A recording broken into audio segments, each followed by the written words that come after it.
Well, I have a sort of suggestion, and that is that before we decide either to save the planet or to destroy it, we pause for a moment of silence. I don't mean that kind of grim silence which one observes when somebody says, such and such a person has just died, and we'll observe a moment of silence in his honor and thinks very serious thoughts. That's not silence at all. I mean real silence, in which we stop thinking and experience reality as reality is.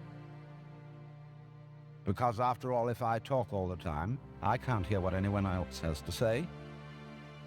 And if I think all the time, and by that I mean specifically talking to yourself subvocally inside your skull, if I think all the time, I have nothing to think about except thoughts.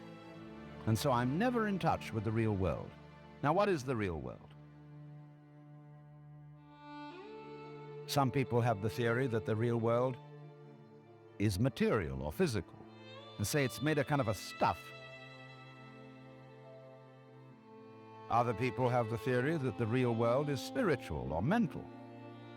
But I want you to point out that both those theories of the world are concepts. They're construction of words.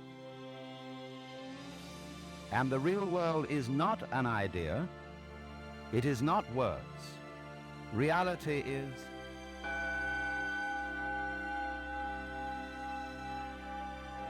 the equation E is equal mc squared, in which energy is put equal to mass multiplied with the square of the velocity of light, showed that very small amount of mass may be converted into a very large amount of energy, and vice versa.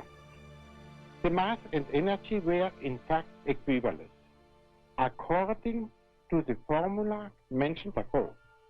This was demonstrated by Cochran and Wolf